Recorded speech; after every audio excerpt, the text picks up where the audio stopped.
leader dalam berwirausaha muda dalam Al-Quran. Baik teman-teman semuanya, kita kembali ada ruang tanya jawab. Silakan ambil satu dari Bapak tadi ada itu, 2, 3, yang putri ada yang putri 5, waktu kita masih lumayan lama, 3 dulu nanti kita buat kembali. Monggo peci putih nanti ya kalau Bapak itu singkat padat ya. Saya berdasarkan dari Pak Ustaz pertanyaan pertama mengenai berkah. Jadi kalau misalnya kita berwirausaha tapi masih ada nggak jelas dari keridhaan orang tua itu bagaimana keberkahannya. Kemudian yang kedua, awalnya saya berwirausaha susu, kemudian ada permintaan dari konsumen, jadi susunya itu agar lebih murah ditambahkan dengan air. Nah, sedangkan ini bertentangan dengan prinsip dari web saya sendiri, kalau misalnya dicampurkan susu itu kadar nutrisinya berkurang. Nah, kemudian itu bagaimana konsep sistem pertanian terpadu yang ada di pertanian di berdasarkan Al-Quran yang kemarin tadi Bapak sampaikan itu. Yang saya tahu kalau untuk yang tepung darah memang dari peternakan sendiri itu sering dibahas, dan di Amerika sana juga sudah di stop untuk tepung darah tidak dipakai. Nah, bagaimana kotoran ayam ini masih sering dipakai untuk pelet ikan, dan itu limbah itu sebenarnya kurang baik gitu, kalau misalnya untuk digunakan hewan dan nanti kemudian dikonsumsi oleh manusia sendiri. Terima kasih. Assalamualaikum warahmatullahi wabarakatuh. Assalamualaikum warahmatullahi wabarakatuh. Pertama saya ingin menanyakan, kan kita itu dari SD bahkan dari lahir kita sudah dicekoki dengan pemikiran dan sains kita nggak bisa menafikan nanti pasti kita akan lari ke sana. Seberapa besar kita untuk mencoba untuk menjadi mengislamkan ilmu kita, pasti ada nanti pengaruh dari sains barat, sehingga nanti ada namanya islamisasi sains dari barat. Kita islamkan itu, kita cocok-cocokkan. Nah, itu bagaimana cara menimbulkan bahwa sains yang kita akan capai atau ilmu yang akan kita betul-betul dalami ini adalah betul-betul ilmu Islam, bukan mau islamisasi ilmu barat. Terus yang kedua adalah dari mana kita bisa berpikir seperti Bapak tadi, kita mencari ayat dan lain sebagainya, kita menemukan ini bisa dimanfaatkan dan lain sebagainya. Itu kan sangat susah. Dan juga literatur seperti itu kan sangat terbatas. Jadi kita nggak tahu cara memulainya, cara berpikirnya harus seperti apa. Jangan-jangan ini sains barat tadi yang kita coba islamisasi saja. Terima kasih. Assalamualaikum warahmatullahi wabarakatuh. Pada Bapak Muhammad juga, saya ingin menyampaikan ini. Pertama, mungkin pertanyaan dan mungkin sekedar saya memberikan gambaran tentang yang pernah saya alami atau saya dengarkan tentang gema kewirausahaan di kalangan pemuda Islam. Jadi semenjak tahun 95 yang lalu itu kan muncullah Ijmi, kemudian Bang Muamalah, dan muncullah BNT. Dan ketika reformasi Indonesia ini berhasil, kemudian banyak kawan-kawan pemuda Islam waktu itu semangat berwirausaha. Berarti kawan-kawan di Solo itu ada waktu itu usaha sampai bisa membuat ini produk itu sabun deterjen sampai parfum dan sabun kosmetik, dan dari produk-produk itu bercirikan natural dan halal.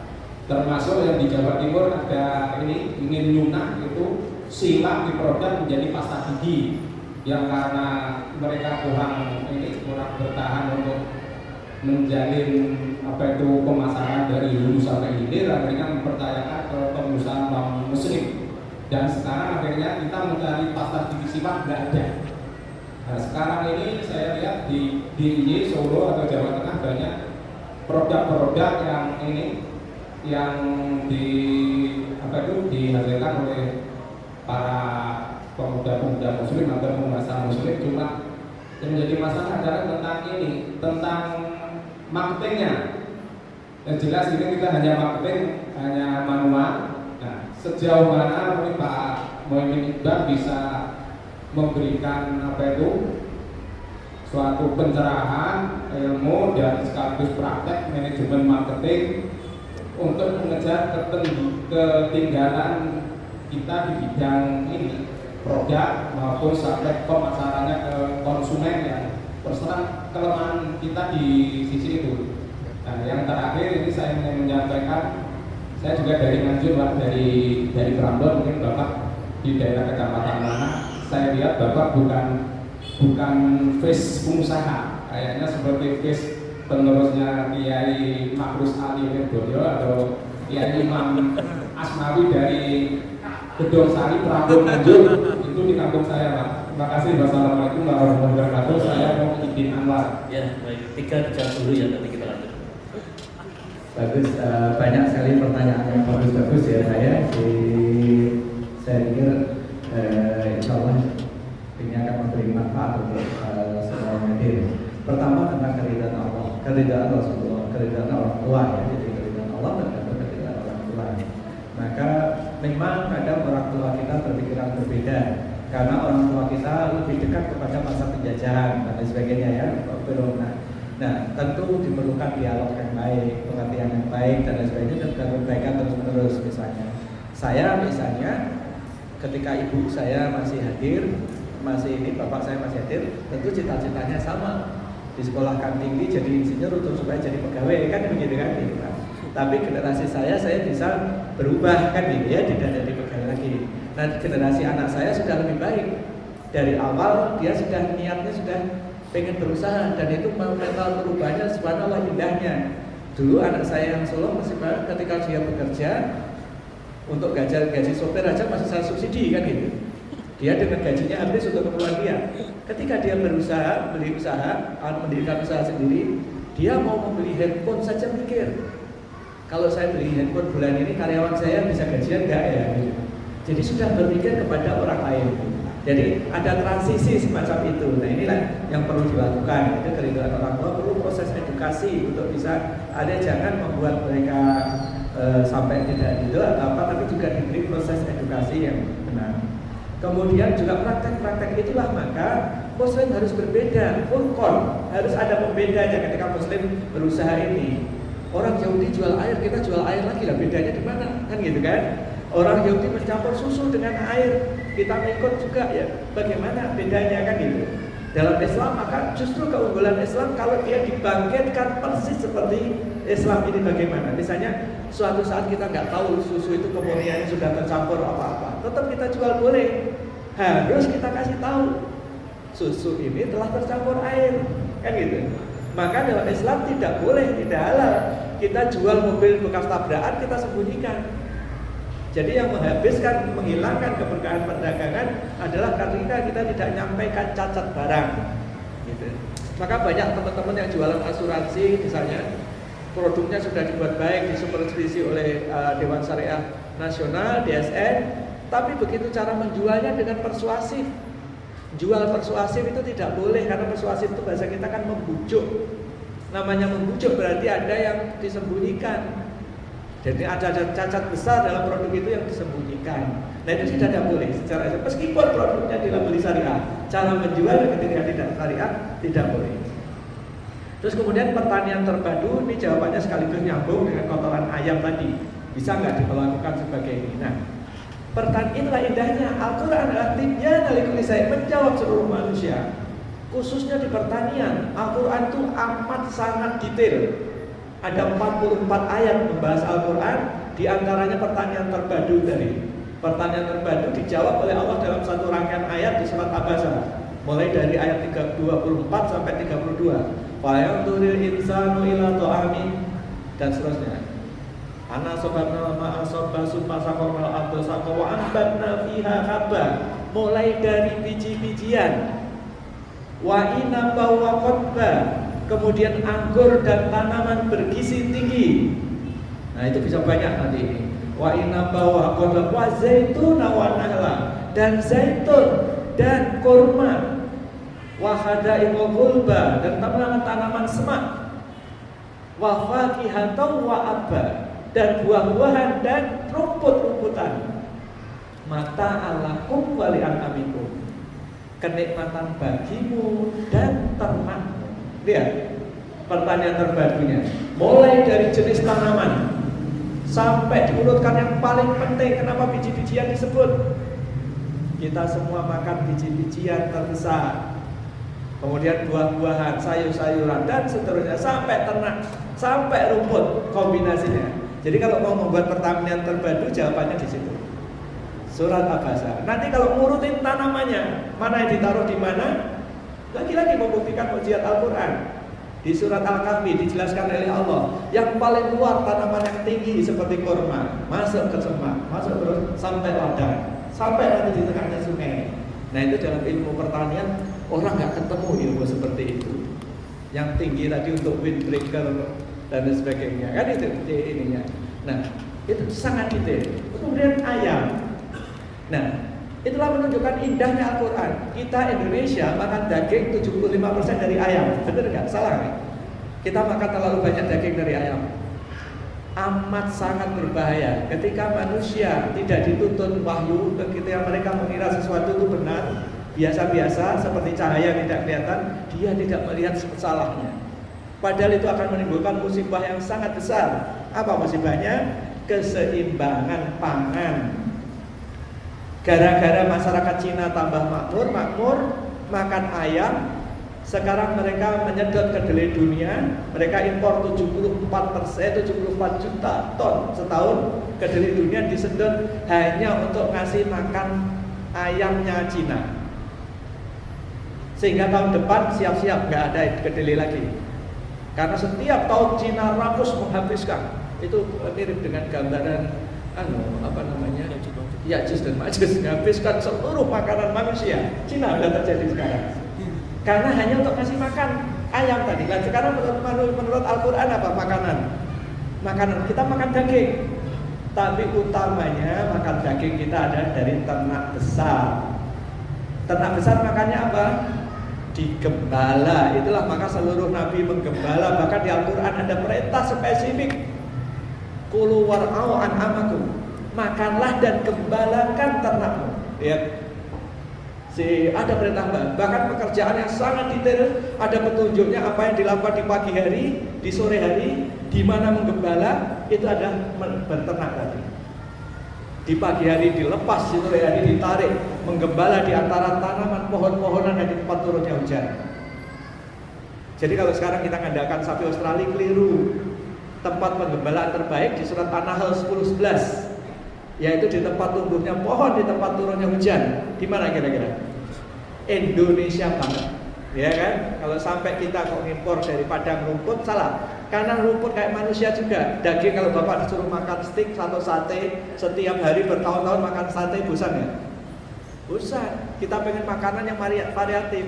Domba juga demikian. Rumput yang variatif adanya di mana? Di antara pohon-pohonan, bukan di padang rumput. Jadi menggembala. Bahkan kalau kita sudah rajin menggembala, nanti sama Allah dikasih bonus. Bonusnya apa? Di surat An-Nahl 11.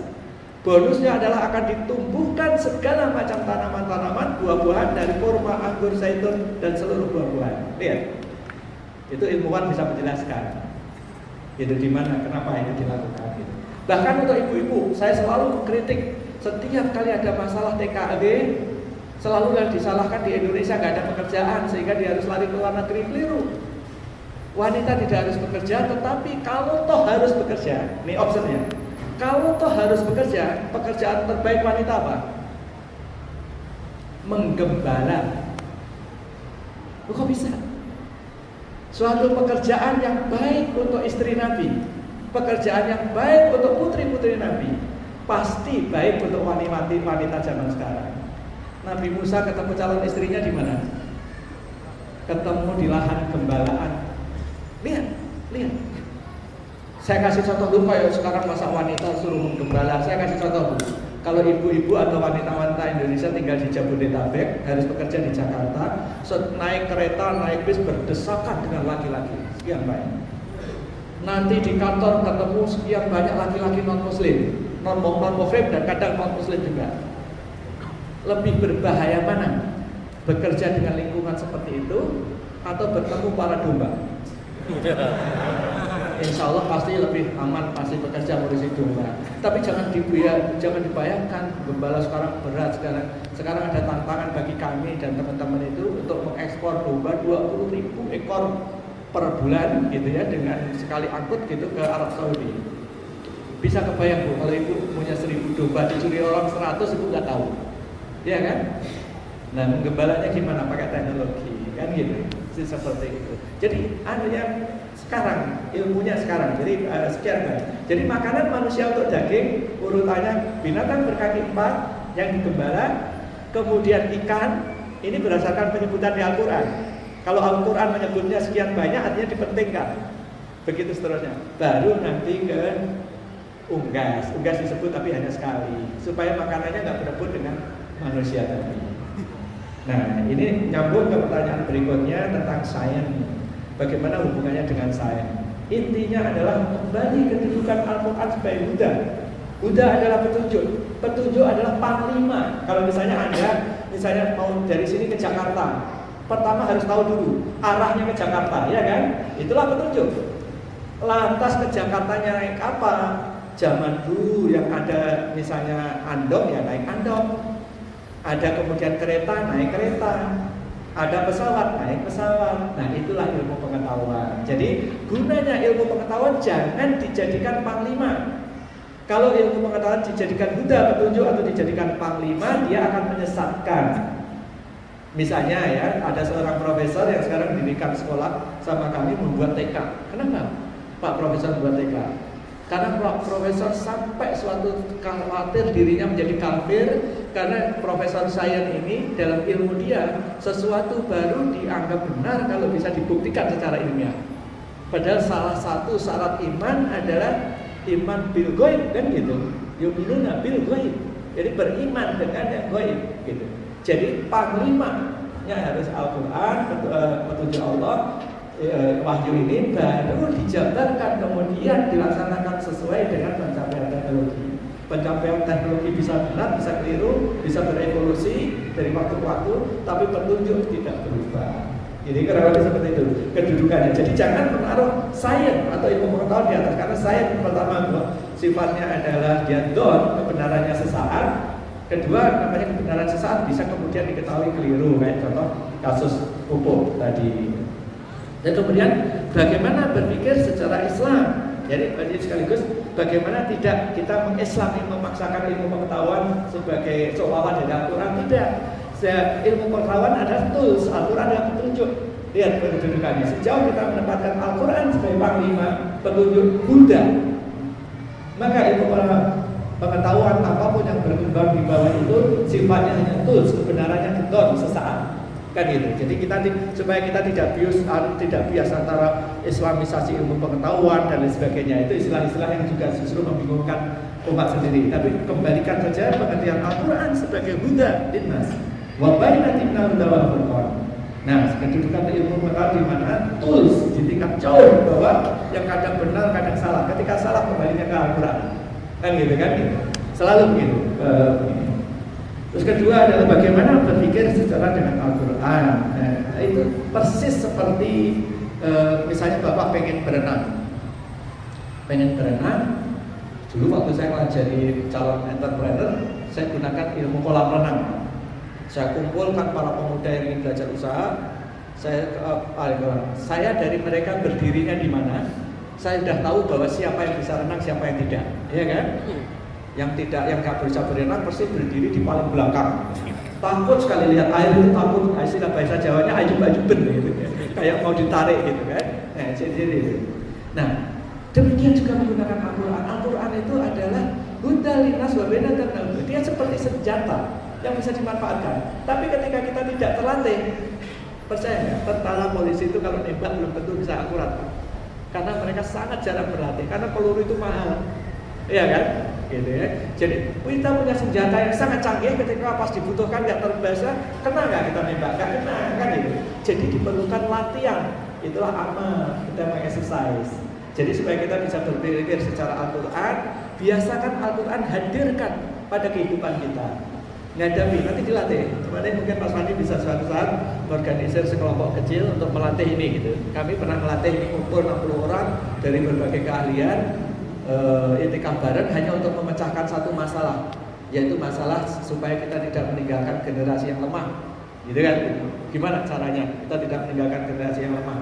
Allah hanya ingatkan, hendaklah kalian takut untuk meninggalkan generasi yang lemah. Tapi masa Allah hanya nakut-nakuti kan gitu?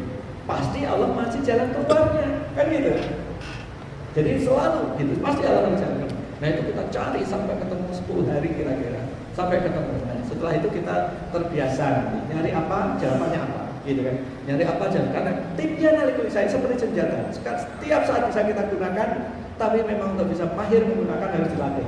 Nah ini kita mau melatih anak-anak muda yang seperti ini, yang dia memahami Al-Quran dan kemudian juga dia terlatih untuk menggunakan Al-Quran sebagai huda dalam menjawab tibyan al-lisan, menjawab seluruh persoalan tadi gitu.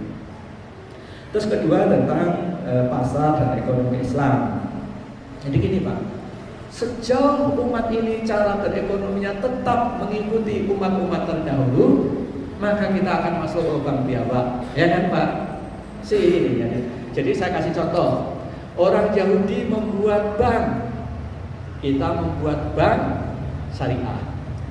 Orang Yahudi membuat asuransi, kita membuat asuransi syariah, dan sebagainya. Orang Yahudi jual air, kita jual air, dan sebagainya. Sejauh kita mengikuti cara-cara mereka, kita tidak akan unggul. Yang unggul tetap mereka. Maka caranya seperti apa? Caranya mengikuti yang contoh Rasulullah SAW. Islam yang beda, furqan tadi, menjadi pembeda yang hak dan yang batil.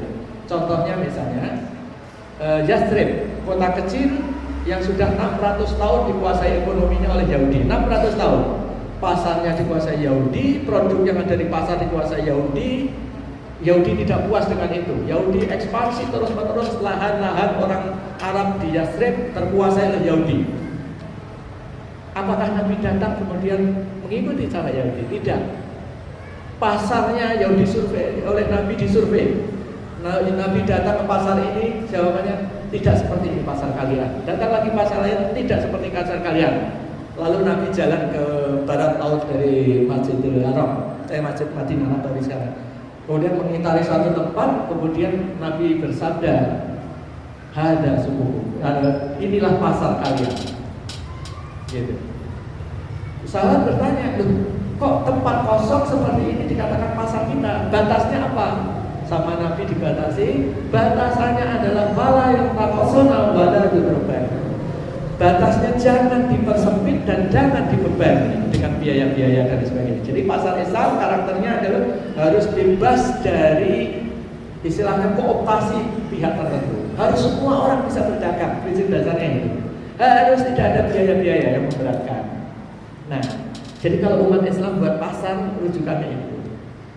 Terus kemudian adanya lembaga mutasid yang mengawasi supaya syariat berlaku di pasar itu dan sebagainya. Nah, kalau kita buat seperti itu, kita akan unggul. Nabi hanya perlu waktu 10 tahun kurang untuk menumbangkan kekuasaan Yahudi yang usianya adalah 600 tahun di Yathrib. Sedangkan kita 20 tahun memperkenalkan ekonomi syariah, pasarnya berapa? Kurang dari 5%. Karena kita ngikuti lubang biawak lagi. Gitu. Jadi kita harus kembali menggunakan itu. Nabi melihat ada Yahudi jualan air, kasihan banget sahabat di Mekah, air gratis, kemudian di Madinah air pun harus beli. Nabi tidak nyari sumur dibeli terus nanti dijual, ya kan? Airnya dijual, tidak. Nabi tawarkan ke sahabat, wahai sahabatku, siapa yang bisa membeli sumur rumah itu dan kemudian diwakafkan hasilnya untuk umat, maka gantinya surga. Itu kan gitu. Jadi solusi air bagi umat harus gratis, ikuti itu. Pasar harus gratis. Fala takosona wala durbana. Jadi pemimpin umat kalau pengen mendadani ekonomi mulai dari pasar. Karena semua nanti kita nggak ada produknya kalau nggak mulai dari pasar, kan gitu. Pasar mulainya. Nah, alhamdulillahnya sekarang dalam era teknologi ini kalau beli lahan mahal, kita beli lewat internet dan sebagainya, kita bisa mulai menjual apa saja dengan cara itu. Ya sekarang dengan sosial media dan sebagainya bisa melakukan itu, gitu ya, melalui pasar. Solusinya harus kita menguasai pasar, gitu ya. Salah satunya yang Anda bisa coba yang sudah terbiasa dengan sosial media, Anda bisa gunakan pasar yang kami buat namanya Sell ID. Ide menjual Sell ID di sellid.com. Anda nggak perlu daftar, Anda langsung buka Sell ID terus sinkronkan sosial media Anda dengan itu, nanti Anda sudah akan dipandu untuk bisa jualan ke yang lain. Nanti dibantu yang lain juga ikut jualan Sellid. Jadi sellid.com itu cara kita berusaha melawan pasar itu. Dulu kami berusaha buat pasar, nama tempatnya Pasar Madinah di Depok. Tapi karena tempatnya kurang luas dan lain sebagainya sehingga tidak jalan baik ya. Sekarang dibutuhkan untuk sekolah gitu ya. Jadi umat muslim harus kembali menguasai pasar. Ekonomi usahanya di pasar, dan di pasar itulah kita akan menguasai. Dan sekarang kesempatan muslim ini sudah jadi pasar. Ini sudah jadi pasar. Cuman kan bapak ibu nggak tahu si fulan punya produk apa, si fulan punya produk apa, nggak tahu kan? Maka kalau di komunitas kami, oh si fulan punya produk ini, si fulan produk ini, masukkan aja ke Sellid. Nanti setelah Sellid di-share ke Facebooknya masing-masing atau Twitternya masing-masing, nanti akan terbentuk komunitas. Komunitas makin lama makin besar, makin lama makin besar dan seterusnya. Ini salah satu cara. Sahabat Al-Aqsa adalah pasar, karena sahabat Al-Aqsa followernya sekian ratus ribu kan gitu ya. Itu pasar, gitu ya. Jadi bisa untuk membangun kekuatan Islam. Tinggal bapak ibu isi produk yang baik, karakter produk yang baik tadi. Asluha sabit wa far'uha fis sama tu'ti ukulaha kulahin bini rabbiha. Jadi orang tidak akan merasa Anda menjual ke mereka kalau Anda hanya bercerita tentang produk Anda yang baik dan tidak berbohong, karena tidak boleh berbohong ini kan gitu. Tidak boleh menyembunyikan cacat. Ceritakan dengan cara Islam, tidak melebih-lebihkan, tidak menyembunyikan sesuatu, maka orang akan melihat value. Di dunia yang baseless, dunia internet, cerita yang jujur, yang bisa dipertanggungjawabkan, ini adalah tambang emas. Jadi Islam ini punya tambang emas di dunia maya sekarang. Kalau justru kita memperkenalkan Islam ini dengan apa adanya, jangan ikut-ikut, jangan ikut lomba biawak, gitu ya. Jadi kita harus merintis kita sendiri. Pertanyaan terakhir Bapak itu, saya turunan pengusaha apa enggak? Gitu. Pengusaha atau usaha itu bukan turunan. Turunan kiai bisa jadi pengusaha gitu, turunan pengusaha bisa jadi kiai gitu kan. Tetapi siapapun usahakan kita menggunakan Islam sebagai dasar, menggunakan segala sesuatu. Dan indahnya Islam kalau kita belajar dengan baik, kita sama Allah dibekali mukjizat tadi, Al-Quran yang dijamin akan pasti unggul untuk mengembangkan obsesi apapun buat zaman ini, baik teknologi maupun dari segala macam. Mungkin itu ya pertanyaan. Baik, terima kasih Pak Iqbal itu yang jelas keturunan manusia ya. Kiai siapa nggak tahu. Yang jelas satu hal saya lihat dari kami beberapa 7 tahun berinteraksi di Sahabat Al-Aqsa itu nggak pernah berhenti belajar, walaupun sudah usia 55 kepala 5 sudah. Terus belajar dari luar biasa. Mungkin lulusan S1 aja, tapi karyawannya itu profesor yang semuanya itu jangan optimis, jangan pesimis. Aku nggak kuliah, masalah. Mungkin nanti malah satu saat karyawan itu profesor, doktor, biasa. Sesuatu hal yang Pak Ibu itu nggak pernah berhenti belajar dan selalu mencermati Quran itu, karena ya sudah apa ya, pasti ada solusi di situ semua. Tapi banyak hal yang dibicarakan belum selesai. Mari kita gali terus. Mumpung masih ada waktu. Baik, yang untuk dulu ada nggak? Yang satu? Ada lagi? Baik, 2, tadi ini 3. Itu tadi. 1, 2, 3. Harus juga ada waktu lagi. Ya. Assalamualaikum warahmatullahi wabarakatuh. Waalaikumsalam warahmatullahi wabarakatuh. Perkenalkan, nama saya Fiatika, kuliah di UNY. Begini ya Pak, tadi kan Bapak Muhaimin sudah menjelaskan bahwa seorang pengusaha muslim itu hendaknya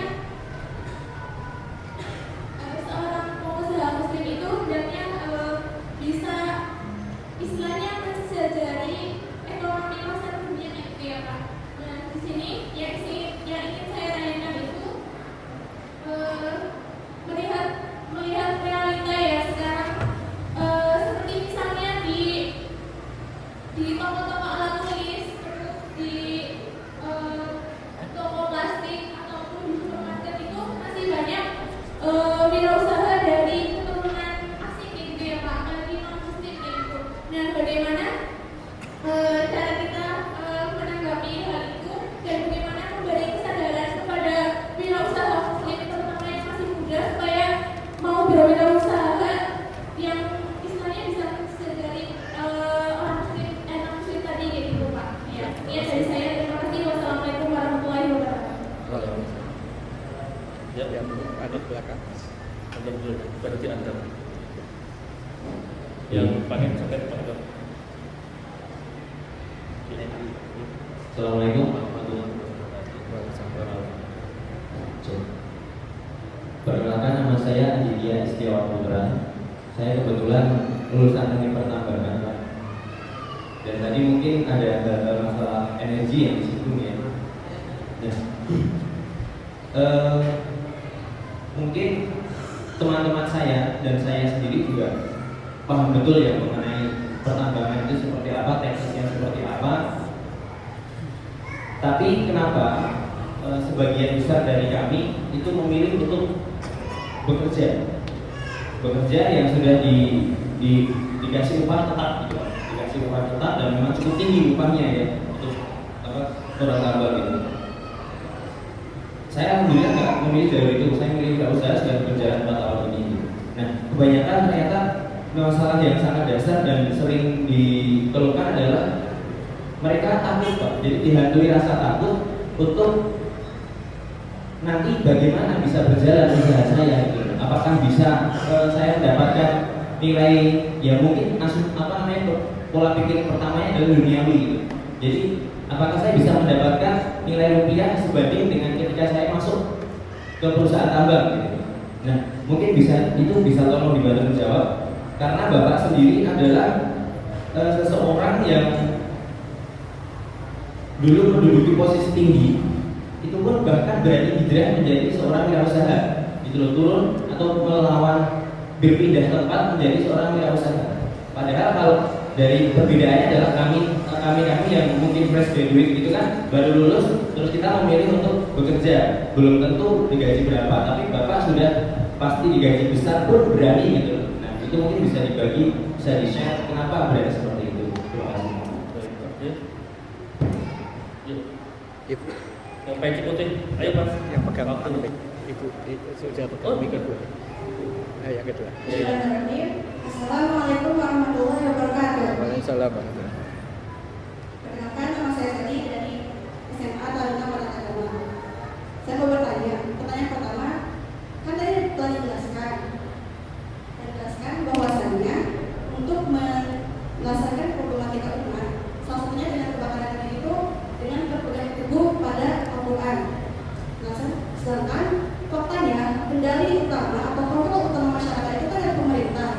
Pertanyaan saya adalah gimana caranya kita menyadarkan pemerintah bahwasannya untuk menyelesaikan problematika itu ialah di Al-Quran. Terus pertanyaan kedua, bagaimana pendapat Bapak tentang pelemahan rupiah? Bukankah pelemahan rupiah bisa mengancam para wirausahawan? Karena dari jual barang dan mereka menjadi rendah. Dan bagaimana solusi? Terima kasih. Assalamualaikum warahmatullahi wabarakatuh. Baik, saya jawab dulu yang belum ke bagian pertanyaan, nanti insya Allah dapat bagian kalau masih ada waktu. Pertama, pertanyaan yang bagaimana kita mensejajari penguasaan non-muslim sekarang ya. Targetnya atau cita-citanya jangan mensejajari ya. Targetnya jangan mensejajari. Targetnya adalah wala tahinu wala tahzanu wa antumul a'laun in kuntum mu'minin. Jadi kita ditakdirkan oleh Allah untuk lebih tinggi wa antumul a'laun jika kalian beriman. Jadi orang beriman lebih tinggi dari siapapun yang ada di luar sana yang tidak beriman. Kan itu. Tetapi ayat itu tidak datang ujug-ujug. Wa antumul a'laun itu tidak datang ujug-ujug. Yang wa'antumul a'laun itu didahului dengan ayat sebelumnya hada bayanul linnas wa hudaw wa mau'izatul lil muttaqin. Inilah Al-Qur'an bayan, penjelasan bagi linnas semua manusia.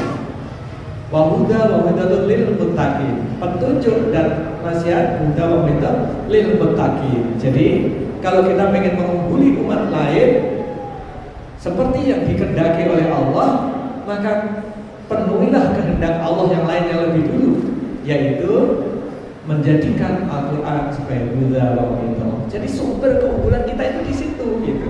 Jangan mencari tempat yang lain, gitu ya. Apakah di luar sana Cina, apakah di luar sana India, Amerika, kita nggak usah terperdaya dengan mereka, tapi kita adalah memulai dengan mencari keunggulan di Al-Quran. Jadi makanya mulainya ngaji, mentadabburi Al-Quran, belajar mengamalkannya ayat demi ayat, melatih menggunakannya seperti kita berlatih menggunakan senjata sampai kita ibaratnya menjadi terampil menggunakan Al-Quran untuk solusi kehidupan kita. Nanti insya Allah kita akan seperti yang dikehendaki Allah, wala tahinu wala tahzanu wa antumul a'laun. Jadi cita-cita kita bukan menyamai, gitu ya. Tidak menyamai. Target kita harus seperti yang dikehendaki Allah, yaitu unggul wa antumul a'laun, dan kuntum ini tadi. Terus kemudian pertanyaan menarik ini karena juga selalu datang kepada teman-teman saya yang masih bekerja adalah selalu hitungannya adalah uang.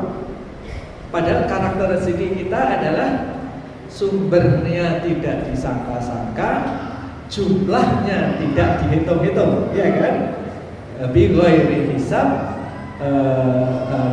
biwiri tidak dihitung-hitung, ya itu yang tidak disangka-sangka, ya. Dan sumbernya tidak disangka-sangka, jumlahnya tidak dihitung-hitung, itu sih. Nah, sekarang kalau kita sebagai pegawai, katalah bergaji besar 100 juta sekalipun, sering itu merusak akidah kita. Pengalaman kita kenapa? Merusak akidah. Gaji tinggi malah sering merusak akidah. Kenapa? Kita mengira bahwa yang memberi rezeki kita adalah tempat kita bekerja. Iya kan? Betapa banyak bapak-bapak atau saudara-saudara kita disuruh perusahaannya makan riba mau, disuruh menyuap mau, disuruh menyuap segala macam mau. Kenapa? Karena kalau tidak mau, dia takut dipecat, takut kehilangan rezeki, kan gitu. Lantas di mana keimanannya terhadap bahwa yang membeli ya rozak yang memberi Allah, yang memberi rezeki adalah Allah. Kan gitu kan Pak ya? Jadi sebenarnya belajar berusaha itu adalah juga belajar mengasah akidah. Pedagang pengusaha kayak saya atau saya tidak pernah tahu dari mana rezeki saya hari ini, dari mana rezeki saya besok hari, dan lain sebagainya. Bahkan kenapa istri saya melakukan ini, membuat seperti ini, padahal dia nggak bekerja, tidak apa-apa, kan tabungan saya, kan gitu kan. Kita tidak pernah tahu dari mana sumber keberkahan rezeki kita, ya kan? Maka kalau makan jatuh satu upo, satu butir nasi, syariat Nabi suruh ngambil, bersihkan, dimakan. Kenapa? Karena kita tidak pernah tahu di mana keberkahan makanan kita, kan gitu Pak ya. Jadi jangan pernah mengunderestimate rezeki yang kecil maupun yang besar. Semua lakukannya dengan ihsan, dengan sebaik mungkin. Masalah nanti, jadi yang dijamin oleh Allah adalah rezeki kita sudah tercatat sejak sebelum kita lahir, kan gitu. Yang belum ditentukan adalah apakah kita memperolehnya dengan cara yang hak atau cara menempuhnya dengan cara yang batil. Suatu saat Ali melakukan perjalanan, sebelum perjalanan dia nitipkan tali unta kepada pembantunya. Dalam perjalanan pulang, belum sampai tempatnya, Ali melihat tali unta itu sudah di tangan orang lain. Ditanya, dari mana kamu melakukan ini? Oh, saya beli dari pulang, yang pembantunya Ali tadi. Ali hanya berkata begini, seandainya si Fulan itu sabar menunggu kedatangan saya sudah berencana mengasih upah sebesar tadi. Lihat, jadi kalau kita sabar mencari rezeki kita dengan cara yang hak, dapatnya tidak kalah dengan yang mencari dengan jungkir balik tadi, kan gitu. Nah itu tadi, jadi karakternya, keimanan, bagian dari mengasah keimanan. Jadi memang juga keimanan harus dengan cara ini ya tentu kita kalau sudah beriman terus kita duduk aja ya nggak benar kan gitu kan gitu. Terus tadi seperti tadi maka ayatnya adalah fastaja balahu rabbukum anni la'udzi wa amal amilin minkum. Kita tetap harus berbuat, laki-laki dan perempuan berbuat. Nah itu baru dikabulkan doa amal tadi. Jadi jawabannya adalah pertama menguatkan iman, kedua juga menguatkan ikhtiar. Gitu ya. Dengan cara itu insya Allah teman-teman akan berani untuk melakukan perubahan. Pertanyaan ketiga adalah tentang toh pemerintah kita dikuasai oleh yang sekarang belum menggunakan Al-Quran dan hadis untuk berbagai persoalan, itu nyata ya. Tapi jawabannya adalah jangan menyalahkan pemerintah. Ya kan, kalau bahwasannya sekarang kita diperintah, bahkan kalau penduduk Jakarta diperintah non muslim sekalipun, jangan nyalahkan mereka, salahkan diri kita sendiri, ya kan? Karena di Al-Quran janji Allah, bila suatu negeri beriman dan bertakwa, lihat, bila suatu negeri penduduknya beriman dan bertakwa, maka pasti aku bukakan pintu berkah dari langit dan dari bumi, ya kan? Yang dijanjikan yang harus beriman dan bertakwa siapa? Penduduk. Karena pemimpin itu hanya sebagian kecil dari penduduk. Kalau penduduknya beriman dan bertakwa sudah benar, dicomot satu jebret, ya dari kalangan mana beriman dan bertakwa. Ketika penduduknya belum beriman dan bertakwa secara benar, dicomot jebret, ya jatuhnya yang seperti itu, kan gitu. Ini, loh bukankah mereka Islam? Betul, sebagian besar pemimpin kita tentu masih Islam. Tetapi umat Islam yang tidak yakin dengan Al-Quran, ketika ada masalah tidak menyelesaikan dengan Al-Quran dan hadis, itu seperti keislamannya orang Arab Badui yang diceritakan di surat Al-Hujurat, ketika orang Badui datang kepada Rasulullah mengatakan, aku sudah beriman ya Rasulullah. Dijawab oleh Nabi dari Allah langsung jawabannya, katakanlah wahai Muhammad, kalian belum beriman. Ya. Jadi dibantah langsung keislamannya itu. Kenapa? Dia baru berislam. Nah, kita mayoritas kita sudah berislam, alhamdulillah. Pertanyaannya adalah bagaimana kita meningkatkan iman. Nah, meningkatkan iman kriterianya apa? Untuk ngecek kita sudah beriman atau belum, disampaikan oleh Allah di rangkaian ayat itu di Al-Hujurat juga. Innamal mu'minuna alladzina amanu billahi wa rasulihi tsumma lam yartabu wajahatu dan seterusnya. Jadi orang yang beriman adalah kepada Allah dan Rasulnya, kemudian dia tidak lagi ragu-ragu. Ya. Nah, maka ini bagian dari pendidikan iman kita, harus mengantar kita kepada tingkatan keiman yang tidak lagi ada ragu-ragu. Misalnya tadi, Al-Quran adalah tibyana likulli syai', jawaban untuk seluruh masalah. Mengapa kita masih mendewakan Google untuk mencari jawaban? Oh, tapi gini Pak, gini tapi. Nah, cara membuat iman kita tidak lagi ragu, Pak, salah satunya mulai sekarang hindarkan menggunakan kata tetapi, ya, dalam menggunakan Al-Quran, karena tetapi itu adalah benteng yang sangat tinggi yang memberi jarak antara kita, pemahaman kita dengan amal kita. Kita sering membaca Al-Quran, oh benar ada ustadz saya yang jadi gubernur, tapi dia sekaligus juga komisaris utama dari Bank Ribawi. Ya, sistem ekonomi syariah tidak jalan di wilayah kekuasaannya. Padahal dia ustadz besar, dulu mendakwahkan anti riba. Kalau ditanya, kenapa ustadz nggak bisa ini? Iya benar, itu benar. Tetapi, gitu kan gitu. Jadi semua orang yang sekarang tidak menggunakan Al-Quran, ustadz dan sebagainya, pemimpin Islam yang sekarang menggunakan Al-Quran, karena dia dibentengi antara pemahaman dia dan amal dia, dibentengi dengan kata tetapi. Karena sekarang begini, tetapi begini, tetapi begini. Nah, maka sekarang kalau pengen mencoba menggunakan Al-Quran, coba nanti exercise-nya gitu. Pahami ayat dan jangan gunakan kata tetapi. Ayatnya begini, kita hanya mencari amalnya gimana? Amalnya gimana? Kalau kita belum paham, cari lagi, berburu lagi, ngaji lagi. Gimana ini bentuk aplikasi amalnya? Jangan gunakan kata tetapi. Maka nanti insya Allah dari waktu ke waktu kita akan yakin, kita akan sampai keimanan yang summalam yang tabu. Nah, kalau keimanan umat sudah seperti itu, maka dijanjikan oleh Allah pasti dijadikan pemimpin, pasti dijadikan berkah dari langit dan dari bumi. Tidak ada tetapi. Ini memang perlu iman dulu. Lu orang biar Pak Iqbal itu apa berbulan dengan mati, dengan menggembala kambing, sapi dan lain-lain. Ternyata tetapinya bilang tadi luar biasa. Saya baru dengar, kalau dulu saya pernah dengar cerita Pak Iqbal kan waktu itu coba baru mentali ayat-ayat tentang madu. Dia buat rumah madu dan madunya unggul luar biasa. Sampai Pak Iqbal kan kewalahan. Permintaan dari Jepang karena kualitas madunya yang diproduksi Pak Iqbal itu ya grade yang atas tuh. Per bulan berton-ton madu diminta dari Jepang. Pak Iqbal ini kewalahannya Pak.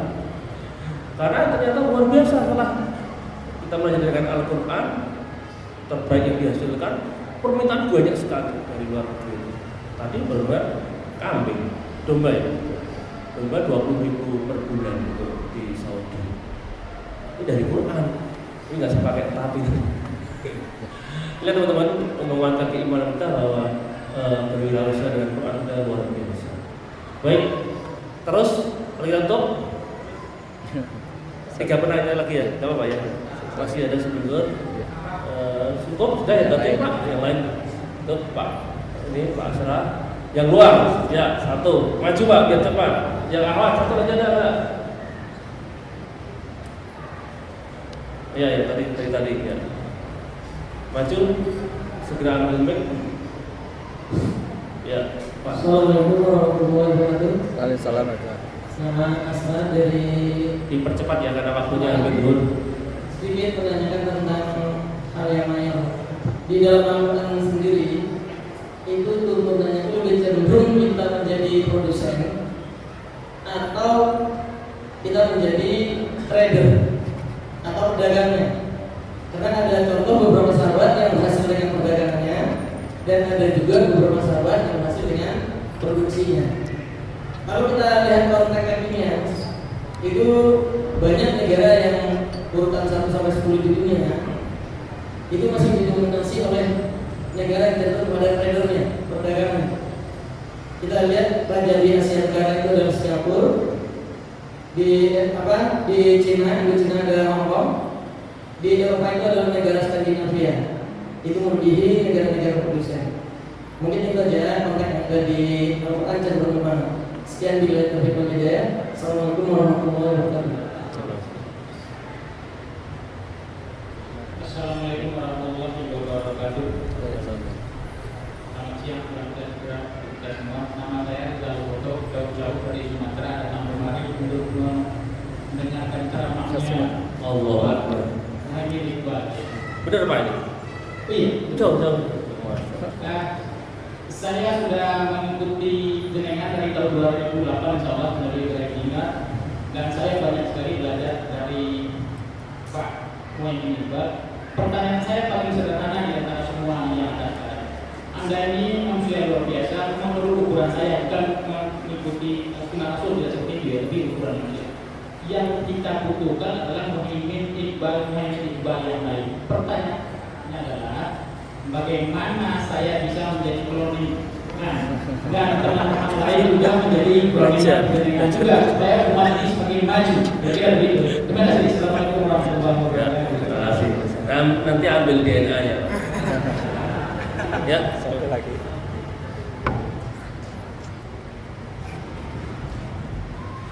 ya. Sudah teman. Ya. Ya. Assalamualaikum warahmatullahi wabarakatuh. Waalaikumsalam. Nama saya Riono dari Berbelah. Di sini saya betul-betul yakin kepada rekan-rekan semua bahwa rekan-rekan semua di sini mempunyai jiwa wirausaha yang sangat tinggi. Tadi Bapak ngomong begini, jangan pakai tetapi ya kan Pak. Tetapi di sini saya ngomong pakai tetapi.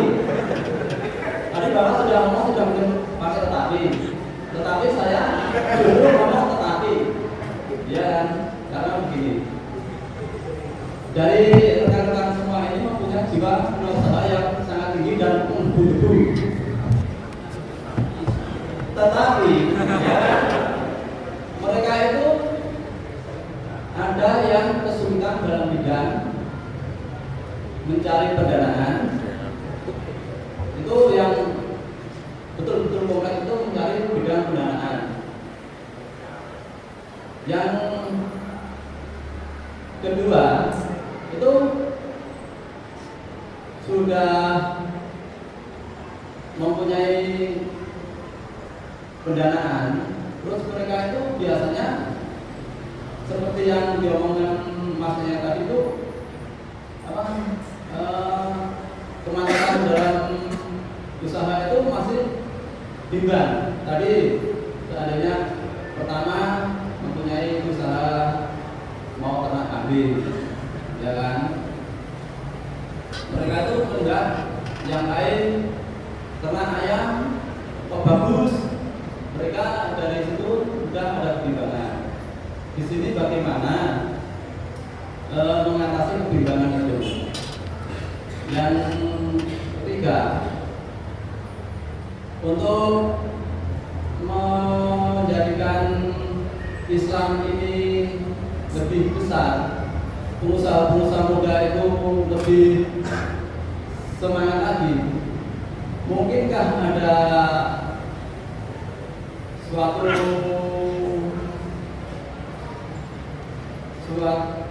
perkumpulan atau suatu majelis yang bisa sebagai tempat atau wadah untuk menampung para pemuda-pemuda yang sangat mempunyai jiwa wirausaha yang tinggi ini?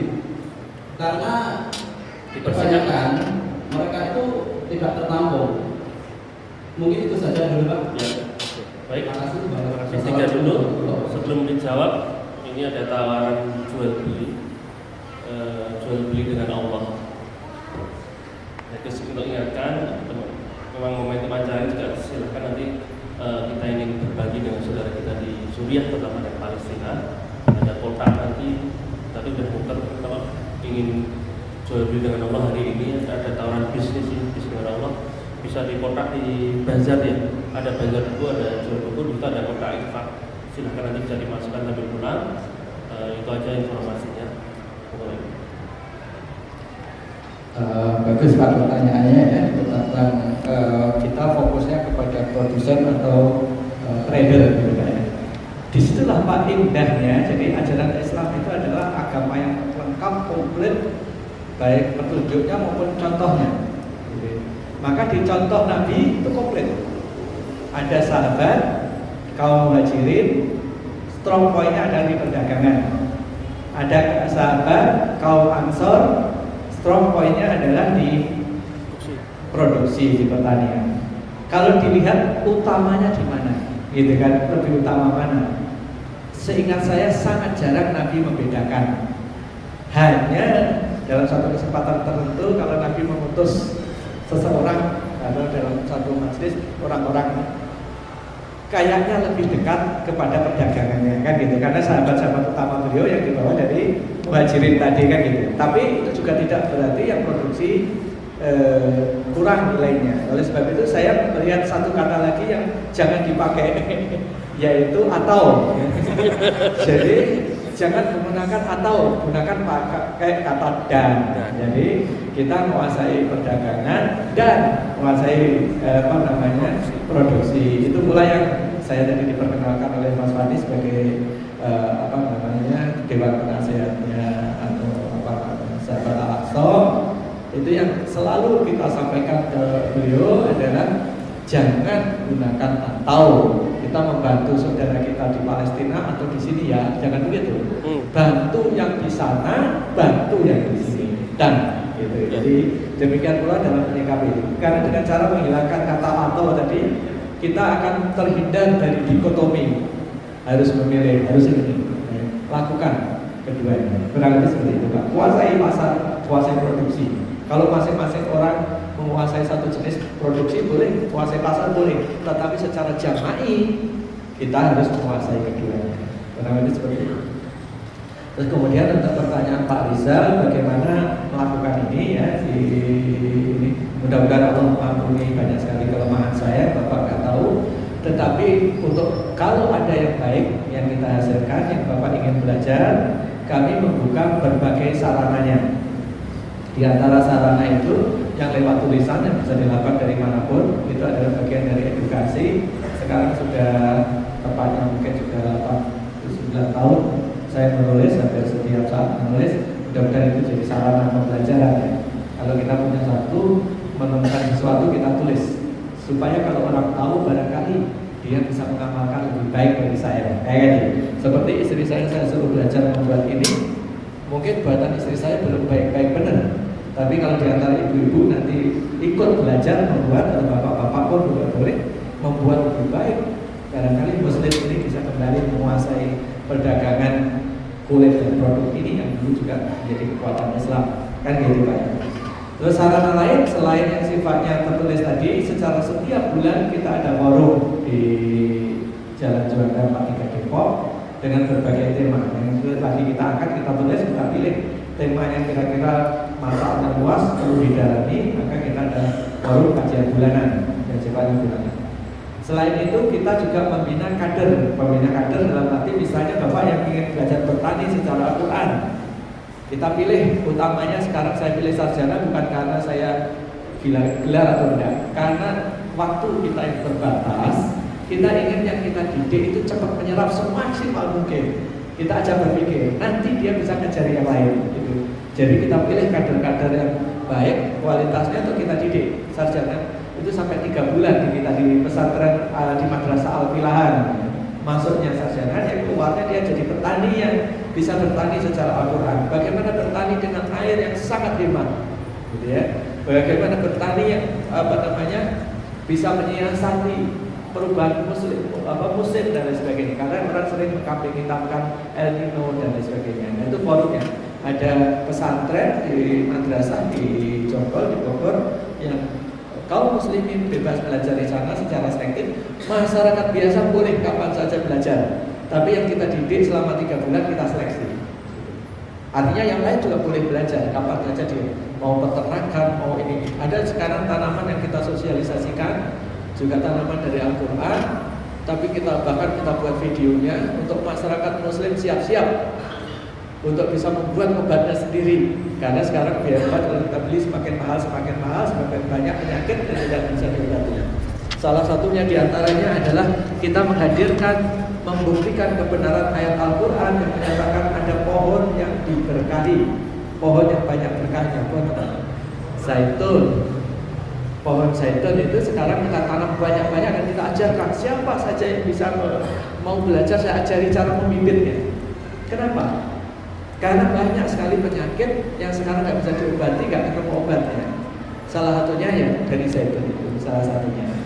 Yang bisa diperas bahkan dibuat teh biasa. Jadi kalau masyarakat nanam zaitun, pertama ini adalah pohon yang kabarnya berkah. Jadi kalau Bapak tanam tanaman namanya gelombang cinta, pernah tahu ya Pak ya?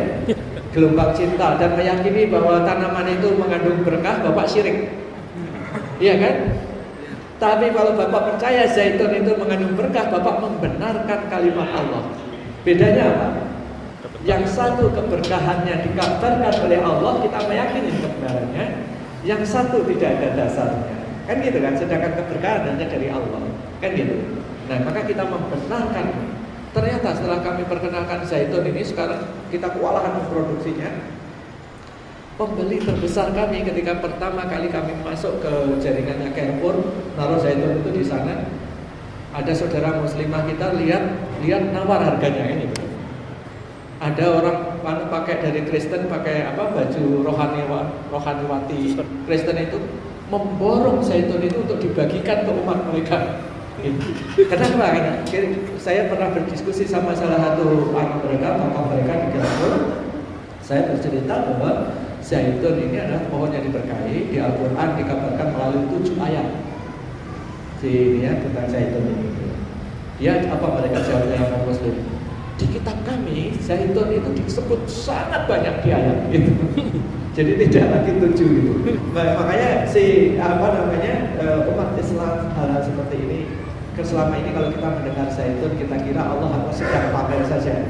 Ya, bahwa ada pohon yang diberkahi di Mediterania, tapi bukan untuk kamu, gitu kan? Kita tidak merasa diajak bicara oleh Allah. Padahal ketika Allah ngasih kabar itu berkah, itu untuk kita, pasti bisa kita tanam. Nah itu kita buktikan, kita bisa tanam. Kurma juga demikian, tim juga demikian. Nah hal-hal seperti ini kita ajarkan. Jadi silakan kalau bapak-bapak yang terkait untuk mendalami ini, juga adik-adik yang muda-muda yang bidangnya teknologi informasi, misalnya ada sekarang 30-an anak-anak muda yang latar belakangnya teknologi informasi yang kita sedang siapkan untuk istilah kita meninggikan kalimat Allah melalui teknologi informasi. Kalau itu makanya di Depok. Itulah yang kita canangkan untuk nanti head to head dengan Google kayak gini ya. Ini seperti itu. Kita harus punya cita-cita besar. Karena janji Allah wa antumul a'laun. Jadi target kita bukan menyamai Google, tapi target kita wa antumul a'laun. Gitu. Entah tersapainya kapan, tapi kita harus mulai melaksanakan supaya Allah mengabulkan doa kita. Kemudian pertanyaan terakhir tadi tentang pertanyaan terakhir tadi juga menyangkut tempat majelis ya, tempat itu yang tadi sudah saya kasih tahu. Kita ada forum madrasah yang 3 bulan, ada forum startup center. Startup center itu dulu namanya pesantren wirausaha. Tapi ketika kami beri nama pesantren wirausaha, kami dicurigai melulu oleh aparat gitu. Suatu saat saya lagi tiduran di masjid, ada koramil datang nanya Pak Iqbal di mana, gitu kan gitu. Sama anak-anak yang lagi tiduran itu dibilang, oh Pak Iqbal jarang kesini, padahal saya di situ tiduran. Jadi ketika kita beri nama pesantren, saya dicurigai melulu, gitu Pak ya. Jadi dikira ajaran yang radikal atau apa gitu. Karena kembali ke Al-Quran. Tapi begitu namanya saya ganti dengan startup center gitu. Kita diundang kemana-mana untuk menyajikan karya kita itu, yang di Eropa, yang di Asia, yang di Amerika Latin dan lain sebagainya. Kita yang kewalahan kita menugasin tenaga-tenaga kita. Kalau setiap pergi dia selain biaya juga faktor waktu dan lain sebagainya. Seperti itu. Jadi namanya sekarang kita buat ketop supaya tidak kontraproduktif aja, kan diserang orang ya. Seolah-olah kita mengajarkan sesuatu yang sifatnya gitu ya, mengancam hegemoni mereka. Padahal ya juga.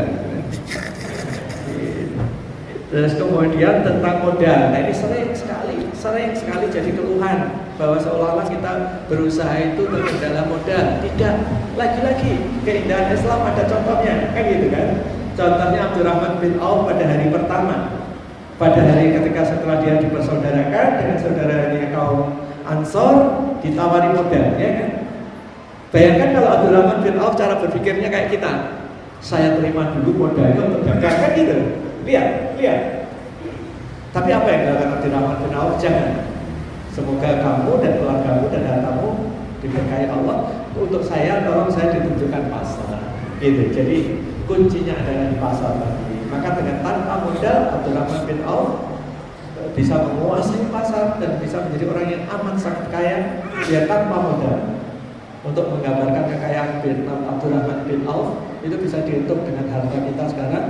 Ketika Abdurrahman bin Auf meninggal itu kurang lebih 32 tahun setelah beliau hijrah dengan nol, karena hartanya ditinggal di Mekah. Meninggalkan istri 4 dan masing-masing punya anak. Satu orang istri bagiannya adalah 80.000 dinar. Jadi bisa dibayangkan berapa banyak Abdurrahman bin Auf meninggalkan harta. Dan jangan lupa Abdurrahman bin Auf adalah salah satu dari 10 orang yang dijamin masuk surga. Artinya harta dia yang sangat banyak tidak menghalangi dia masuk surga. Iya kan? Kita kan begitu kan? Kaya boleh, gitu. Kaya boleh, tetapi juga jangan sampai terhalang masuk surga, kan gitu kan? Gitu ya. Kaya tidak apa-apa asal masuk surga, kan gitu. Jadi anunya gitu kan. Jadi tujuan akhirnya tercapai gitu. Nah, untuk mengasih gambaran harta Abdurrahman bin Auf itu meninggal dengan 4 orang istri, masing-masing istri memperoleh 80.000 dinar. 200 miliar. Berarti berapa harta Abdurrahman bin Auf saat itu? Triliunan. Nah, ibu-ibu atau bapak-bapak yang tahu tadi udah nyatat SMS saya tadi, bisa menjawab ke SMS saya, hadiahnya 1 dinar. Itu ilmu waris, Pak. Gitu kan? Ilmu waris. Gitu. Umat Islam sekarang nggak tahu ilmu waris, kehilangan ilmu waris. Kalau seorang istri meninggal haknya berapa? Kan gitu. Kalau punya anak berapa? Kan gitu.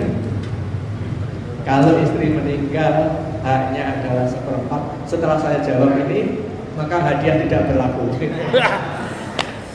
Kalau istri meninggal haknya adalah 1/4. Kalau punya anak tinggal 1/8. Kalau istrinya 4 dibagi 4. 1/8 bagi 4 1/32. 1/32 dari harta Abdurrahman bin Auf 80.000 dinar. Bisa dibayangkan yang meninggal itu masuk surga jaminannya kan itu. Nah, maksud saya adalah jangan pernah menggunakan modal sebagai halangan barrier kita tadi untuk maju ke sana. Tiru seperti Abdurrahman bin Auf. Bahkan salah satu pelatihan wirausaha kita namanya program Everybody Can Sell.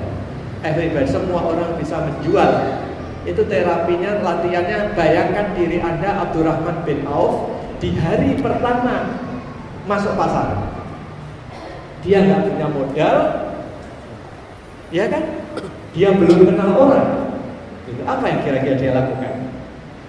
Ya dari situ mulai kegambarkan. Kita nyari belajar kira-kira barang di pasar itu ada barang apa saja. Kita nyari bicara sama orang kira-kira orang butuh apa ya. Kayak gitu. Setelah kita belajar tentang itu kita akan tahu, oh si fulan butuh ini, oh tadi saya ketemu barang di sana. Maka itu kalau Anda zaman sekarang pengen latihan itu yang kita latihkan di selide.com. Di selide.com itu kalau Anda nggak punya barang, cari aja di situ. Barang yang bisa saya jual apa ya, gitu kan. Dari barang orang lain dulu, kan gitu kan.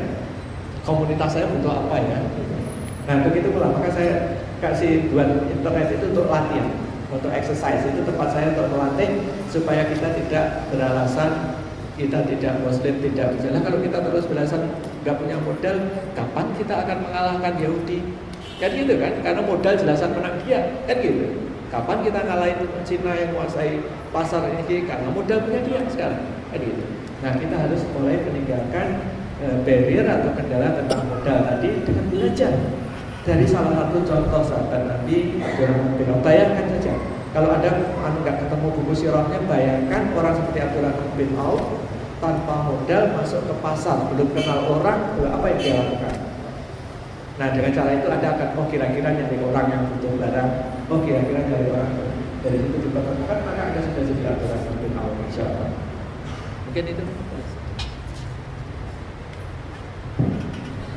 30 menit sekitar 200 miliar.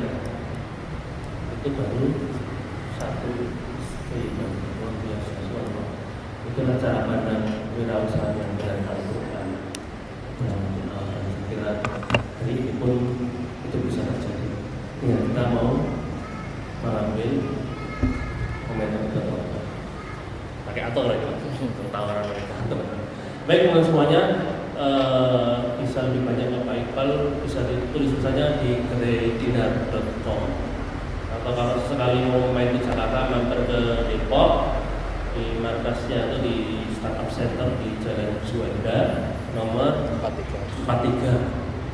Di sana silakan ada kajian khusus macam-macam. Kalau pertamanya ada banyak tempat. Tapi kalau basecampnya di Jalan Juanda. Itu semua teman-teman semua. Kalau tiap hari sama Pak Iqbal nulis di kedaidinar.com silahkan ambil. Baik, demikian dari kami dari Proyo Media, sahabat Al-Aqsa, sahabat Surya dan Perjalanan. Terima kasih atas kehadiran kalian semuanya. Semoga Allah SWT memberi inspirasi pada kita, memotivasi kita untuk semakin mencintai Al-Quran kapanpun, dimanapun juga, dan bisa menjadi solusi kehidupan kita semuanya, baik dalam berdagang, berwirausaha ataupun aktivitas lainnya. Dan mohon juga ada belajar buku di depan, dan insya Allah taruhnya di sini juga ada kajian tentang Sirah Nabi setiap Kamis sore bersama Ustaz Salim Abdillah. Begitu, ada taruhnya. Demikian, insya Allah nanti ada forum-forum lain. Tadi kalau sudah mengisi absen, insya Allah akan kita buat grup-grup tertentu. Siapa tahu nanti ada Pak Iqbal sekali ikut imbrung atau tulisan beliau kita sharekan. Maka tadi fungsinya absen itu untuk ada informasi atau tulisan-tulisan terbaru. Baik, demikian dari kami semuanya. Terima kasih sekali lagi, semoga berkah ada pada kita semuanya. Insya Allah kita akhiri dengan tutup majlis. Subhanallah wa bihamdihi. Terima kasih. Assalamualaikum warahmatullahi wabarakatuh.